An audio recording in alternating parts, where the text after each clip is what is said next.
இந்த வீடியோவில் நம்ம என்ன பார்க்க போகிறோம் அப்படின்னு பார்த்தீங்கன்னா the type of issue of ஷேர்ஸை வந்து இஷ்யூ பண்ணும்போது டிஃப்ரெண்ட் டைப்ஸை வந்து ஃபாலோ பண்ணுறாங்க. அதில் மெயினாக அப்படின்னு பார்த்தீங்கன்னா அப்படின்னா 2 கேட்டகரிஸ் வந்து இருக்குது. என்ன அப்படின்னா ஒன்று வந்து for cash, another one is other than cash. Cash மெத்தடுக்கு அப்படி இஷ்யூ பண்ணும்போது அதே மாதிரி அவங்க 2 மெத்தடில் வந்து பப்ளிக்கு வந்து ஷேர்ஸ் வந்து இஷ்யூ பண்ணலாம். ஒன்று வந்து லம்சம் மெத்தட், அனதர் ஒன்று இன்ஸ்டால்மெண்ட் பேசிஸ்.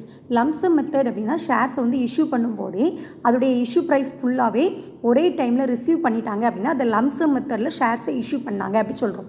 அதே மாதிரி இன்ஸ்டால்மெண்ட் பேசிஸ் அப்படின்னா அந்த இஷ்யூ ப்ரைஸஸை ஒரே டைமில் ரிசீவ் பண்ணாமல் 3 or 4 இன்ஸ்டால்மெண்ட்டில் ரிசீவ் பண்ணுவோம். இந்த இன்ஸ்டால்மெண்ட் வந்து அப்ளிகேஷன், அலாட்மெண்ட், கால் மணி அப்படின்னு கிளாஸிஃபை பண்ணப்படுது. ஸோ ஷேர்ஸை வந்து இஷ்யூ பண்ணும்போது என்னென்ன மெத்தட்ஸ் ஃபாலோ பண்ணுறாங்க அப்படின்னு பார்த்தீங்கன்னா 3 மெத்தட்ஸ் வந்து ஃபாலோ பண்ணுறாங்க. ஒன்று வந்து the shares are issued at par, ரெண்டாவது வந்து the issue of shares at premium, மூணாவது வந்து issue of shares at discount.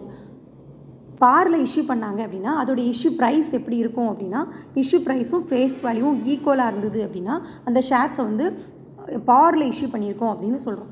அதே மாதிரி அதோடைய இஷ்யூ ப்ரைஸ் அப்படிங்கிறது ஃபேஸ் வேல்யூவை விட அதிகமாக இருந்தது அப்படின்னா அந்த shares are issued at premium.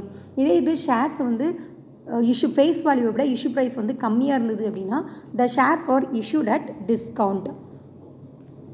இப்போது எக்ஸாம்பிள் அப்படின்னு பார்த்தீங்க அப்படின்னா ஒரு ஷேரோடைய ஃபேஸ் வேல்யூ 100 rupees, அதே சேம் 100 rupeesக்கு சேல் பண்ணோம் அப்படின்னா the shares are issued at par அப்படின்னு அர்த்தம்.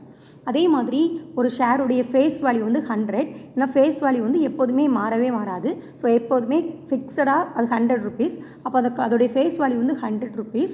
நான் வந்து 110 rupeesக்கு வந்து அதோடைய இஷ்யூ ப்ரைஸ் வந்து 110 rupees அப்படின்னா the shares are issued at premium. இது ஷேருடைய ஃபேஸ் வேல்யூ வந்து 100 rupees, ஆனால் இஷ்யூ ப்ரைஸ் வந்து 90 rupees மீன்ஸ் அந்த shares are issued at discount. இப்போ இந்த 3 மெத்தடில் எந்த மெத்தட்லனாலும் இஷ்யூ பண்ணியிருக்கலாம். நான் பார் மெத்தடில் இஷ்யூ பண்ணால் நோ ப்ராஃபிட் நோ லாஸ். இது ப்ரீமியம் மெத்தடில் இஷ்யூ பண்ணோம் அப்படின்னா நான் இஷ்யூ ப்ரைஸ் அப்படிங்கிறது ஃபேஸ் வேல்யூவோட அதிகம், ஸோ அதுலேருந்து வர அமௌண்ட் அப்படிங்கிறது எனக்கு வந்து ப்ராஃபிட். அதே மாதிரி ஃபேஸ் வேல்யூவை விட என்னுடைய இஷ்யூ ப்ரைஸ் வந்து கம்மி அப்படின்னு சொன்னால் அது வந்து எனக்கு லாஸ். ஸோ இந்த 3 மெத்தட்லேயுமே நம்ம வந்து இஷ்யூ பண்ணலாம்.